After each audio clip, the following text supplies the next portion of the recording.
Lepo pozdravljeni, lepo pozdravljen Miha Mazzini, Tajda in Luka. Martin je zamenjal Luka, hvala. Torej, lepo pozdravljeni na današnjem dogodku. Veseli nas, da je z nami pisatelj, režiser, vse, kar smo že slišali, scenarist, Miha Mazzini, ki se je rodil na Jesenicah, izdal je več kot 30 knjig, preveden je v številne jezike, za svoje delo je dobil tudi najvišje odlikovanje v Sloveniji za najboljši roman leta in pa je tudi režiser in avtor številnih filmov, ki so prav tako prejeli številne nagrade. Pred kratkim je režiral film Izbrisana po svojem istoimenskem romanu. Ta roman je bil med drugim zdaj tudi preveden v italijanščino. Tako da je res pester nabor del. Zakaj smo povabili na ta sejem prav Miho Mazzinija? In sicer študenti, vidim tukaj med nami v prvem, drugem in tretjem letniku, ga dobro poznajo, ker v prvem letniku pri predmetu medjezikovno posredovanje, kjer še ne prevajamo, ampak pišemo povzetke, vedno uporabljamo kolumne Miha Mazzinija in morajo potem študenti napisati kratek povzetek, recimo včasih eno stran, včasih pa samo v 3 povedih ali pa v eni povedi zajeti bistvo teh kolumn. Tako da vsi dobro poznajo tvoja besedila in hvala, da si se odzval vabilu. Torej, če začnemo kar pri vašem otroštvu, kot je profesorica omenila, ste prejeli Kresnika za svoj roman Otroštvo, pa me zanima, kako je vaše otroštvo vplivalo na vas in na vaše pisanje. Zdaj jaz moram ta povzetek v enem stavku povedati, če sem prav razumel. Jaz se najprej vam opravičujem za te povzetke, jaz nisem vedel. Zdaj tako, če bo jutri v delu umor v tem parku, motiv imamo tle. Kako je otroštvo vplivalo? Otroštvo vplivalo tako, kot na vsakega. Mi smo v glavnem, narejeni smo sicer iz genov, ampak potem smo pa že narejeni iz epigenetskega faze, kar je, to so posledice prejšnjih generacij, ostalo je pa pač vzgoja, osnovno programiranje, ki se je izvedel v prvih 5 letih in potem je drugi val reprogramiranja možganov, ki se je izvedel v puberteti. In potem je še tretji val, to so zdaj odkrili, ki ga pa imenujejo kriza srednjih let, se izvede med 35 in 40 letom in noben ne ve, čemu to služi. Razen proizvajalci motorjev pa frizerji vejo.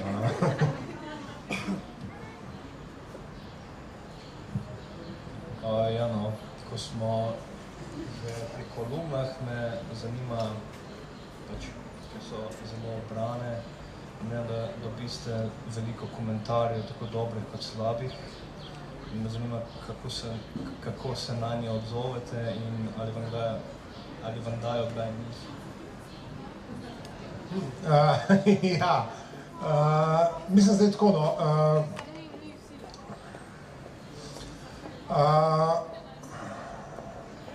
Ja, načeloma jaz mislim, da bi anonimne spletne komentarje absolutno ne bi smeli brati nikoli. To je en tak nasvet, absolutno. Ker internet je omogočil, da vsak pač lahko nekaj napiše. In kar pomeni, da nenadoma beremo en kup traparij, preden pridemo do nečesa, kar je uredno prebrati. Tako da, jaz sem zmeraj rad neko debato, absolutno zelo, lahko je tudi pisna debata, ampak internetni komentarji v bistvu služijo ponovati izražanju besa, pa ne vem, tako da v principu dajte jih preskočiti, to je tak nasvet. To je nasvet od človeka, ki ima očala, kar pomeni, da jih je bral preveč in ki je plešast, kar pomeni, da se je sekiral. Ne biti taki, preskočite internetne komentarje. Če še eno vprašanje, recimo tvoja spletna stran je zgledno urejena v slovenščini in angleščini. Koliko so nove tehnologije, mi vemo, pri prevajanju so izrednega pomena, koliko so pomembne tudi za avtorje? Zdaj to je zelo široko vprašanje. Če govorijo o prevajanju ali govorijo... Ja, zdaj Američani so to že totalno znoreli. Vsak avtor naj bi imel to, kar ameriška založniška industrija imenuje platforma. Se pravi, mora biti spletna stran tip-top, mora biti YouTube kanal, redno objavljati videe, mora biti Twitter, Facebook, Instagram, dodajte še kaj, ne? Ampak če vsega tega se držite, pa morate najeti enega Kitajca, da vam piše vaše tekste, nek tam, zelo poceni, ker drugače na avto prišli skozi, pa ne govorim finančno, ampak časovno, ne? Ker vse so to tehnologije, zdaj tako ne, človeški možgani so narejeni za kratke pozornosti, ne? Za kratke koščke pozornosti, ne? In načeloma je vsak študij česarkoli boj za daljšo pozornost, ne? Ampak vse te sodobne tehnologije vam razbijajo to pozornost, zdaj pa malo na Instagram, pa malo tam, pa malo tle in hkrati pojem, ker niste, ne? Ker da ste nekje, morate imeti svoj fokus, svojo pozornost, ki pa nedeljiva, ne? Tako da v bistvu načeloma so vse te tehnologije, mislim, tako je, ne? Recimo, jaz sem začel pisati kolumne in to je bilo nazaj, sem pisal takrat za Mladino, se mi zdi najprej, in je trajalo let, dve, da so ljudje sploh opazili, da so neke kolumne, ne? In potem, ko se nehal, je trajalo še let, da so opazili, da se nehal, ne? Zdaj, ker je bil zaradi Facebooka, recimo, ne, so je to po parih mesecih totalno razširilo, no? Ko neko, kaj ne rečem, mislim, to je ko stvar propagande in reklame je dobra, ne? Ampak ne smemo pozabiti, jaz sem tam zato sem tam gor, ker pač pišem kot pisatelj, ne? Torej, glede na to, da je to prevajalski sejem, še mogoče nekaj o prevajanju. Pač v Sloveniji se mi zdi, da avtorji večinoma čakajo, da jih opazi kakšna tuja založba, medtem ko si vi nekako že zrihtate nek prevod in potem z njih greste do tujih založb, kako se to obnese in če imate še kakšen nasvet za mlade prevajalce? Aha, to so zdaj dve vprašanji pravzaprav. Ok, najprej tako, ne, zdaj, če bi bilo to po televiziji, jaz bom nekaj govoril, od spodaj bi bil pa napis Don't do this at home. In zdaj po tisto, kar bom povedal, predstavljate si ta napis, ki teče. In to je, jaz kreten, ko stvar končam roman ali pa zgodbo, zmeraj iz lastnega žepa plačam prevajalce. Don't do this at home, ali? Res. Nikoli. Ampak to je, mislim, to so moji osebni psihični problemi, ali? Če bi vi študenti psihologije, psihoterapije, jaz bi lahko šel v razlage, ampak zdaj bomo preskočili, ne? Je pa to dobro za prevajalce, ali? Po moje, je. Ampak v principu zakaj? Zato, ker je zame delo zares končano, šele ko je končano tudi, zdaj pa jaz zakompliciram, ko je končano tudi v antropološkem smislu. Se pravi, ko je razumevanje, ko najprej prevajalc mora razumeti in potem še kakšen testen ameriški ali pa angleški bralec mora razumeti in potem je meni jasno, da sem jaz to povedal. Primer. Zdaj to bo ena taka dolga zgodba. Bom skrajšal. Primer, zakaj prevajalec mora skrbeti tudi za antropološki okvir tega, kar prevaja. Ok, enkrat davno nazaj, bila je neka knjiga, ki je bila zelo uspešna, zdaj se pa ne vem, o nekem ameriškem profesorju, zadnje predavanje je bilo naslov knjige, točen. O nek ameriški profesor, bla, bla, bla, in je bila taka spodbudna knjiga, on je dobil raka, pa umrl, ampak tako naprej. Ampak rečeš, to knjigo napisal, ki je bila potem velika uspešnica. In enemu znancu, ki je bil urednik, sem dolgoval neko recenzijo in pa on meni to poturil, ajde, napiši, in pa sem jaz to prebral in napisal. In potem sem pa opazil čez kakšno leto, ko je bila knjiga prevedena v slovenščini, da je en tak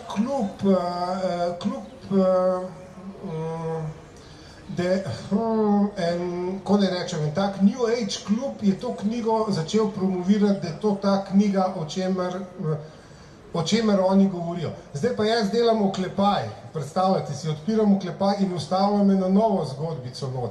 A vi veste, kjer je najbolj prodajana knjiga v Sloveniji, samostojne Slovenije? Vsak let je prva ali pa druga prodajana knjiga in to je od Louise Hay knjiga. To poznate, ali seveda, poznate? Ne poznate, ali kaj? Bistvo te knjige je, in to je res, to je najbolj prodajana knjiga v Sloveniji vseh časov. Bistvo te knjige je, da si vi greste pred ogledalo in si govorite, lepa sem, pametna sem, uspešna sem, vse znam za izpit in to ponavljate in vse se vam to zgodi. Bogata sem, Kar je zna biti nevarno, če vi zatipate neko zatrdlino nekje in potem govorite zdrava sem. In to je zanimivo, če pomislite, da je to prevedeno iz ameriške angleščine in je tam pač jezikovno spolno neutralno, ampak prevajalec je za slovenščino izbral žensko obliko, kar pomeni, da je vedel, kdo je ciljni kupec. Dobro, in zdaj jaz delam zaklepa in se vračam k prejšnji zgodbi. In zdaj je neko to društvo lokalno ljubiteljev te Louise Hay o tem, da je zadosti sam zaželeti in se zgodi, je uvrstilo na svoje redno mesečno srečanje in predavanje to knjigo tega ameriškega profesorja. Ampak jaz sem se tam noč spomnil, čakaj, sem rekel, kakšno vezo ima pa ta profesor s to Louiso Hay in sem to knjigo šel še enkrat iskat in potem je noč zdaj jaz po spominu. Ampak nekako tako je on zapisal. Odločil sem se, da bom najboljši profesor na univerzi. Naslednjih 5 let luč ni ugasnila v moji sobi in potem so me študenti izbrali za najboljšega profesora.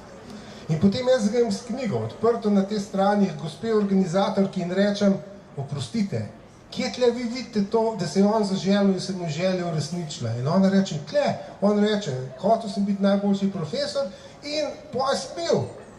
In jaz rečem, ampak vmes je stavek, 5 let luč ni ugasnila v moji sobi. Kaj pa ta stavek pomeni? In ona me gleda in reče, nespečnost ga je dejala. V čem je tle problem? Ta stavek je jasen Američanom, so vzgojeni v kalvinističnem smislu in jim je jasen, da je treba delati in delati in tekati okoli od Starbucksa do Starbucksa z litri kave in delati. Slovenci smo pa mediteransko-krščanska civilizacija, kjer je jasno, da se bo čudež zgodil, a ne? In zato nam bomo sreden stavek, ki možgani spregledajo, a ne? On se je zaželil in zgodil se je, ne? Kar sam pomeni, da bi mogel tle prevajalec izrazito povedati, 5 let sem garal ko svinja in potem se je uresničil. Tako no, zdaj se opravičujem za dolgo zgodbo. Zelo poučne, ker ravno to smo tudi tebe želeli vprašati, kako si sploh prišel do vseh teh knjig in kdaj imaš čas, da jih napišeš in kako si sploh kot ta deček iz Jesenic prišel na to idejo, da boš pa nekoč pisatelj, režiser in kako ti je to uspelo? Verjetno ne tako, da si šel pred ogledalo. Zdaj to v srcu mediteransko-krščanske kulture omenjati delo je kar greh. Ampak jaz mislim, da na nek način je ena stvar, če imate kakšne probleme v otroštvu, je zelo fajna, če zelo hitro dobite neko identiteto, proti kateri se usmerite. In moja identiteta je bila pač identiteta pisatelja. Jaz poznam enega, ki že od malega vedel, da bo narkomank bo velik in je tudi ratal, mislim tako, da kaj delate v to smer, če se pač odločite. To pa ne vem, v principu, res ne, ampak na nek način, verjetno zato, ker sem zelo veliko bral, kot mulc, pa sem zelo veliko sam in sem zelo veliko bral in potem pač ne. In potem se spomnim pač dejansko v osnovni šoli, ki mi je prav učitelj rekel, kakšen spis je pa to tako za nič. In pa je bil enkrat eksperimentalen spis in pa je on rekel, tako pišejo pisatelji, ne pa učenci. Se je rekel, fuck, on nave, da sem jaz pisatelj. In potem mi je še le kapnil, da je to eno delo, da človek mora napisati tok pa tok. Ampak ja.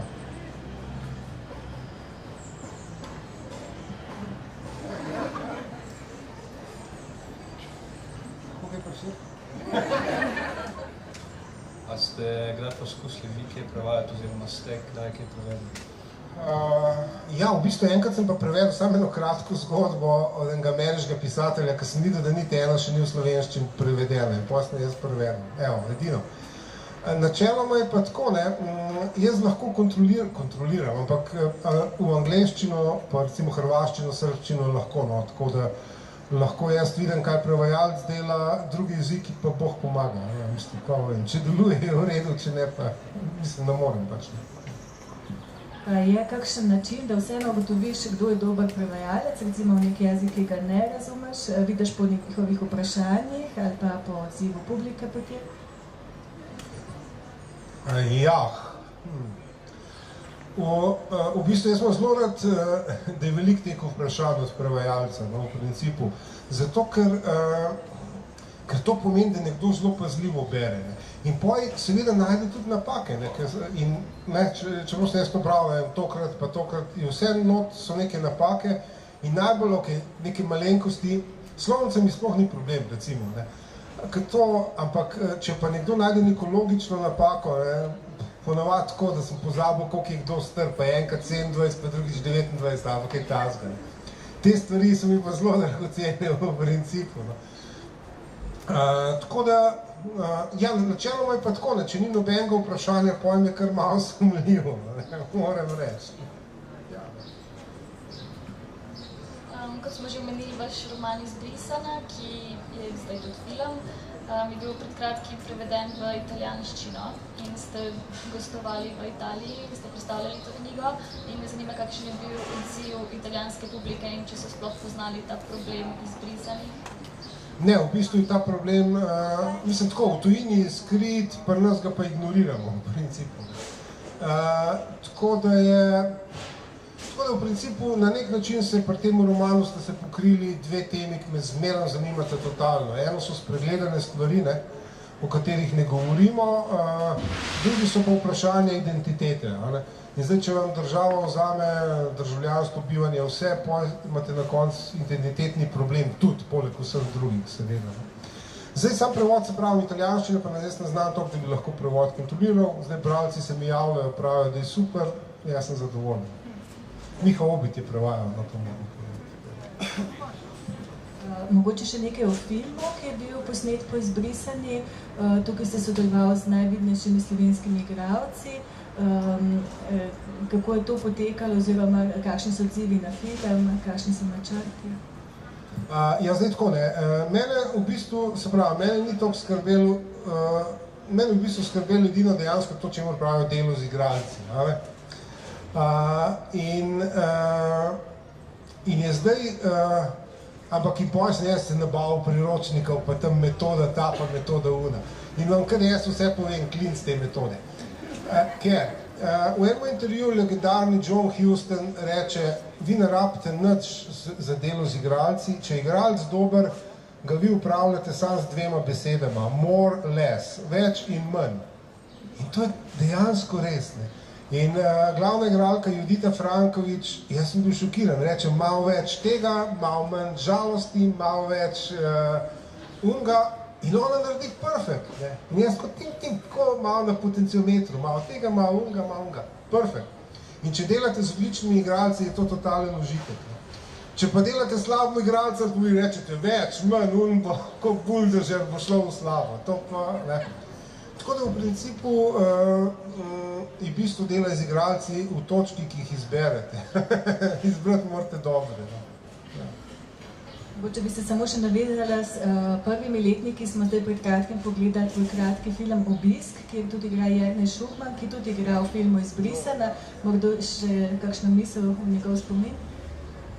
Jernej je bil, mislim, res neverjeten igralec. Saj, če ste videli, in to, kdaj scenarist ve, ker jaz sem pač v eni osebi v tem primeru, tudi v tem Obisku sem bil i scenarist, i režiser, in kdaj jaz kot scenarist vem, da je igralec perfekten, ker režem dialoge, ne, kot scenarist jaz pripravim, kva bo on vse povedal.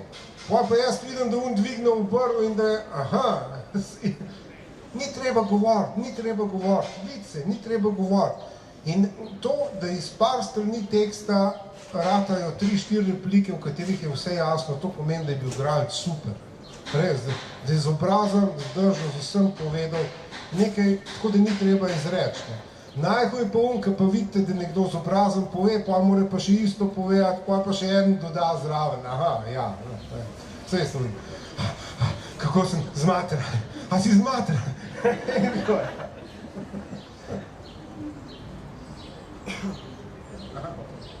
A vam je ljubše producirati filme ali pisati in s čim več delati? Zdaj moram popraviti, producirati filme pomeni zbrati denar za film. Šit, tega jaz ne obvladam. In se tudi s tem ne ukvarjam. Ampak režija, zdaj tako. Zdaj pisati je najbolj introvertirana stvar na svetu. Vi se nekam zaprete in potem ste tam pol leta, ne. kaj ne vam rečem, sami ste sabo. In dosta ljudi ne zdrži. Mislim, jaz sem mentoriral pa tako, pa predaval tudi, ne zdrži tega pritiska, da so sami sabo in da pišejo nekaj. Se pravi, to je skrajno introvertirana zadeva, medtem ko je filmska režija skrajno ekstrovertirana zadeva. Pridete in tam je 100 ljudi, ki morate vi povedati, kva ne delajo in potem vi kontrolirate, kva delajo. Mislim, kva zdaj. To je, kada prenavljate hišo, isto imate električarje, pa lučkarje, pa unga, pa vsi hodijo okoli z neko tehniko, pa neke šrambe povrtajo. In to je to, no. In meni je fajn ravno ta dvojnost, da jaz, če bi lahko napisal en roman, 6 mesecev ne vidim nikogar, pa bi pa nekaj režiral, 6 mesecev sem mu poplavil ljudi, no, tako res, to mi je fajn. Zdaj bo nekdo rekel, aha, po horoskopu je dvojček. Sem, res. Kako se pa razlikuje pisanje scenarijev od pisanja romanov pa od pisanja kolumn? Mislim, zdaj tako, no, pisanje scenarijev je gledanje filma.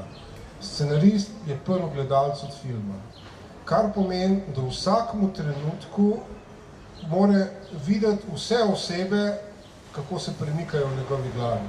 Vse. Ne? In kako prepoznati ljudi, ki nikoli ne bi smeli biti scenaristi. Poglejte, kdaj TV nadaljevanko slovensko Primož Trubar ali pa France Prešeren. Ker nekdo sedi za mizo in 15 minut govori bla, bla, bla, bla, bla. To ni film, ne? To je literatura. Se pač nekaj dogaja, a ne? In vi morate dejansko vse te osebe imeti v glavi. Zakaj? Če nič drugega zato, ker ko boste na snemanju, pridejo igralci in rečejo, kaj pa jaz delam, ne? In poj vi, kaj pa se res, kaj pa dela tam unih 10 vzadej, in poj, dajte no, kakšen čik pržgati, pa kakšen kozarcu tla vršte, pa tako, da nekaj delajo. Ampak to ni scenarij, no. Scenarij je v bistvu opis dejanja, kaj pač ti ljudje počnejo, kar pomeni, da ko pišete scenarij, morate film neprestano gledati. In to je pa čisto naravna danost. Nekateri ljudje so vizualni zelo, drugi pa ne. John le Carré je v intervjuju rekel, da te filmi niso za njega, ampak obožuje pa zvočne knjige, ker so to točno to, kar je njegov ustvarjalni postopek. Glas, ki mu govori, kaj naj piše. Tak človek ne sme scenarija nikoli narediti. Mislim, on ga ne sme napisati. Aha, pisanje kolumn je pa oblika izražanja jeze, pravzaprav.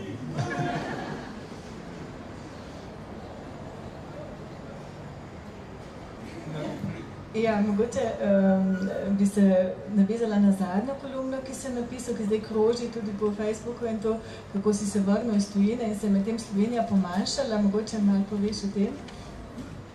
Čak, da jaz ponovim v enem stavku kolumno. Ne, meni je zmeram, ok, ne bom, to malo odgovarjal, kolumna je na netu, preberite, če hočete.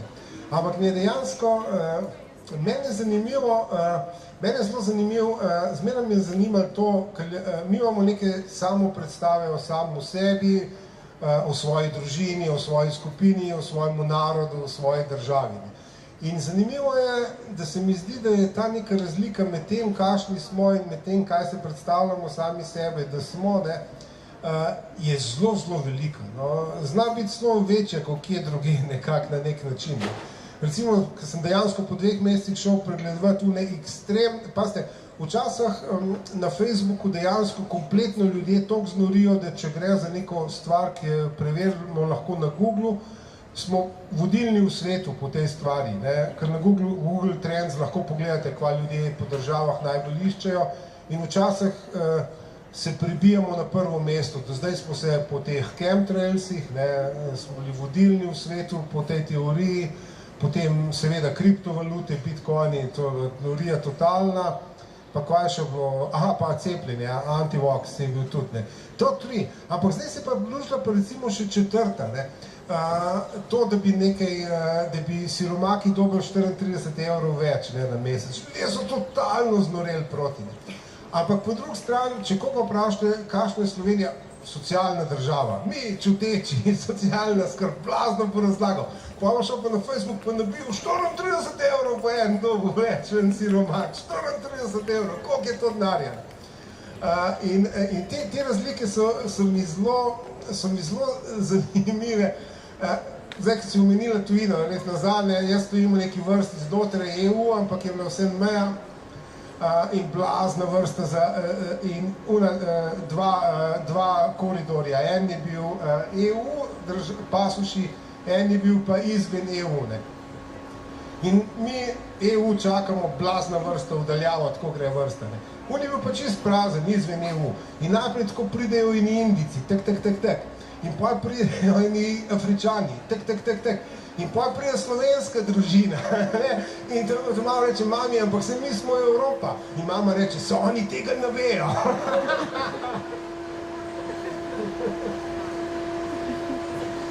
Seveda so prišli skozi. Ampak to je v bistvu mehkega naroda, nekaj švindla in mučka, valjda skozi. Ampak pa reče, najbolj pošten narod na svetu. To je pa spet neka predstava, seveda. Glede na to, da v svojih kolumnah vi kritizirate Slovenijo, imate tudi kakšno pozitivno stvar? Absolutno. Absolutno, kot vidite, skozi radi delamo, tam nekaj skozi delajo, nekaj vrtajo, to je super. Ja. Ne, lahko v eni od svojih kolumn sem šel primerjati različne narode, kakšne učbenike jezika za tujce delajo. Recimo vzamete od Goethe inštituta za nemščino, vzamete od tega italijanske za učenje italijanščine, vzamete zmeraj za učenje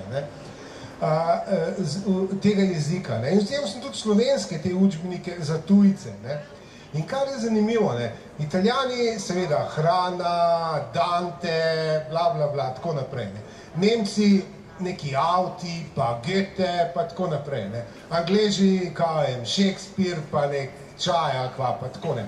Slovenci, Postojna, Bled, v bistvu enega človeka ni noter. Mi se zmeraj bahamo s tem, s čimer nič nimamo. Bled je lik lep zato, ker nismo pozidali še. Ali pa Postojna zato, ker nismo navrtali. In meni je to fascinantno, da zmeraj, ko vprašam Slovenca, po čem smo pa Slovenci fajn, začnem naštevati neke naravne znamenitosti. Ker nam je tako težko pohvaliti, ko enega živega človeka.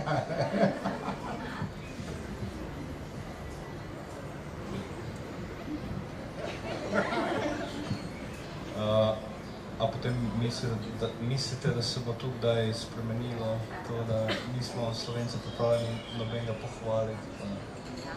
Dobro vprašanje. Se bo, dobro vprašanje.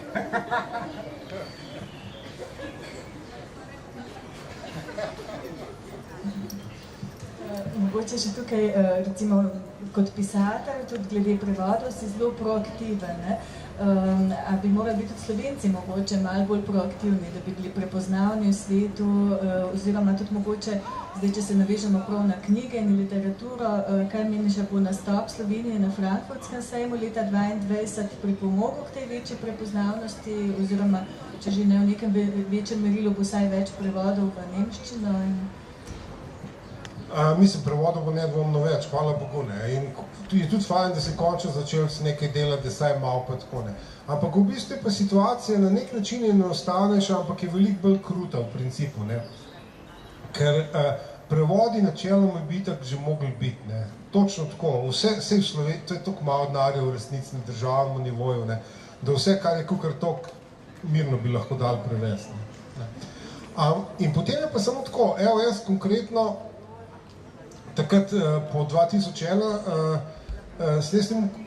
snimil nekega ameriškega založnika, ki je bil čisto okej, in potem, ko so bili pač 11. september in tako, jaz tudi v založniku rečem, Slovenci imamo roman o tem, roman imamo o islamskih fanatikih, Alamut, Bartol. In je potem ta založba plačala prevajalca, odkupila pravice in Slovenija je imela nič s tem. In ta roman je še zdaj v Ameriki in print, po ne vem, tolikih letih, to je čisto čudo. Kar v principu, in to nekaj, kar sem tudi v bistvu tako, vsaka kriza ali pa vojna da enega pisatelja z tistega teritorija. In jugoslovanske vojske so dali Aleksandra Hemona. Tako to je. Kar pomeni, da v principu te prevodi morajo biti pripravljeni za to, da če se kaj takega zgodi, da lahko poturimo sam. Se mi imamo roman o tem, da je ta pozornost brana. da bodo pa ljudje kar začeli, zdaj bi pa nekaj slovenskega bral, to ni realno, ker konec koncev ameriško in angleško tržišče je silno zaprto, ne. V Ameriki objavijo 3% prevedene literature, ampak tle so vse kuharske knjige, pa razne autobiografije, pa ne vem, priročniki za avto, ne vem, kaj čte. Skandinavske kriminalke, recimo, ja, že poberajo po moje teh 3%. Na drugi strani, če pa pogledamo nemške podatke, koliko nemške literature je bilo izdane v tujini, je pa 4% samo. Ne? To so tako nizke procenti te izmenjave, to je totalno zaprto na nek način. Če bi bil ti, recimo, ne vem, minister za kulturo ali karkoli, bi ti imel takšno politiko, da bi Slovenija sama naredila recimo izbor dobrih prevajalcev in jim sproti dajala prevajati knjige in jih potem na sejmih že narejene prevode ponujala, da ne bi bilo te birokracije, mogoče tudi za tuje prevajalce, za tuje založnike, ki morajo zdaj zelo komplicirane prošnje pisati, da dobijo potem nek negotov denar. Mislim, vse nekih teh realnih romanov v Sloveniji, kao in koliko 30-40 na let, kar za prevest, res ni nobenega, mislim, znotraj tega budžeta za kulturo ni nobenega problema. Ok, zdaj, tukaj načenjamo neko temo. Jaz sem za eno kolumno sem šel analizirati malo ta budžet za kulturo. Se večino ga gre itak za vzdrževanje teh stavb, pa za plače, pa tako. Za ustvarjanje gre par odstotkov celega budžeta. In znotraj tega budžeta dejansko je tako, ne. Te prevodi bi mogli biti že narejeni, potem seveda prisotnost na sejmih in še nekaj, kar je zelo važno, agenti. To je pa prva stvar v bistvu. Potem pa tako, še kakšna katastrofa ali pa državljanska vojna in to je to. Ja, mislim, neko medijsko pozornost morajo v principu imeti.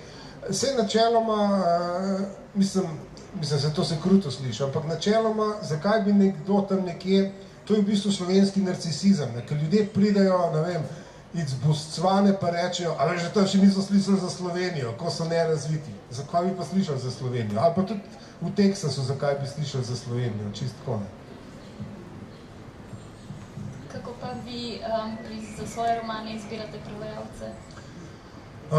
Ja, mislim, važen element so finance, ne, zato ker sam v glavnem financiram, je pojem si prvošen to, kar zmorem v principu. Ne.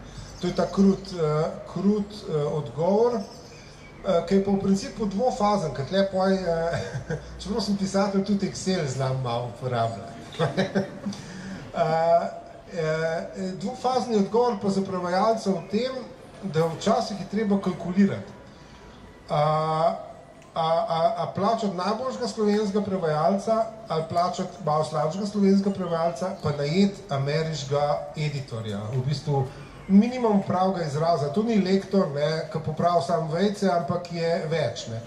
In pa je čist stvar dogovora, kako zdaj to skombinirati. Ali pa oboje. Zdaj, če imate finance, najbolj oboje. Odličnega prevajalca plus še editorja, da gre čez, pa da proba najti še kakšno napako. Takšno institucijo imajo tudi v Nemčiji, tako imenovani lektorji, ki pri njih sploh ne popravljajo recimo vejc, ampak grejo čez knjigo, včasih že v teku pisanja recimo z avtorji, pri prevodih iz tujih jezikov pa nemške založbe velikokrat spremenijo tekste, recimo kakšne malenkosti črtajo, kaj spremenijo, angleške založbe pa menda še več, torej črtajo. Ti se s takšnimi posegi v tekst strinjaš ali se ne? Ja, zdaj tako, zdaj jaz sem že toliko strn, lahko malo modrosti siplem, ampak nekaj na nevihto kaže, da me nav kakšna strela poje udarila. V bistvu je tako, nekaj, kar sem spoznal že zelo zgodaj v principu. Nekaj stvari, ki se lotimo delati, karkoli je to, sta tako samo skrajna dva razloga, zakaj to delamo. Eno je zato, da buildamo svoj ego, ali pa da delamo dober izdelek. In zdaj, če vam je jasno, zakaj ste se nečesa lotili, je odločitev čisto preprosta. Če poseg ameriškega založnika vpliva na dober izdelek in če jaz sem zato tam, da naredim dober izdelek, super. Čeprav me ego boli zraven, tako da kar tenko piskam. Če sem pa tam zato, da nabijam svoj ego, pa sem pa tam kregal, pa noril, pa odklanjal, pa jokal, pa ne vem kaj. In konkreten primer, svojo prvo zgodbo, ko sem jo takrat poslal na to Problemi, se je imenovala literatura, je bil urednik Brane Gradišnik, ki je imel en kup pripomb, ampak jaz sem pri 20 delal za ego, ne, kar pomeni, sem se skregal z njemu kot budala. In sem mu šele čez leta priznal, Brane, prav si imel, sorry. Ampak zgodba je šla taka naprej, kot je šla, ne, ker sem gradil ego. Ampak če ste stari toliko, kot jaz, pa še kar delate stvari samo za ego, potem ste ni revčki, no, čistko, mislim, sorry. Zdaj bi jaz pisal en čist konkreten primer tega editorja, karkoli nimamo slovenske besede. Jaz mi je totalno fasciniral, neka moja zgodba, neka revija je sprejela in pa je ta zgodba dobila tudi to, po mojem, najvišjo ameriško nagrado Pushcart za kratko zgodbo. Ne. In zdaj meni urednik, mlad človek, ne, napiše mail in reče, ja, jaz sem zdaj to zgodbo dobil, ta editor, ne, reče, to je jugoslovanske vojne, jaz o temu pojma nimam, oprostite, mi lahko date 2 tedna, da jaz malo preberem kaj, pa da vidim, za kva se tle gre. In jaz začem ni problema. In on se res javil čez 2 tedna in mi da zdaj gremo od stavka do stavka. In pa imam jaz noto v zgodbi neko referenco o nekomu, ki je pač ubil 100.000 ljudi, ampak je mirno spal, ker je vedel, da mu je Bog odpustil. Ne. In s tem meni ta iz Amerike piše, oprostite, a je to referenca na Dinka Šakiča, ki je bil v Jasenovcu poveljnik od do. Začel, fuck, mislim, to je bralc. Čeprav vem, ti zdaj svoje romane daš brati poskusnim bralcem, še preden izidejo v slovenščini. Kako pa je s tem? To je nujno, ker jaz probam narediti čim boljši izdelek. Ne. In zato so kritike meni v bistvu brez veze, ker to je že izdana knjiga. Ne. Če kritiko pas, kreten, kaj je naredil. Mi to meni nič ne pomaga več, samo da sem nekaj sekiral. Zato so poskusni bralci tako zelo dragoceni, ki jih je pa težko dobiti, ko to ne smejo biti vaši prijatelji, pa sorodniki, pa mama. Ko je to dobro. Ne sme. To mora biti zoprneži mora biti. Ker pa seveda, spet smo na istem, ker pa probajo poboljšati izdelek, ne pa da njegov ego premaga vaš ego. Tako to je. Kako pa jih potem najdete? Najbolj težko, no. Pa pa, ko sem naredil izpit za črni pas v karateju, zdaj pa lažje.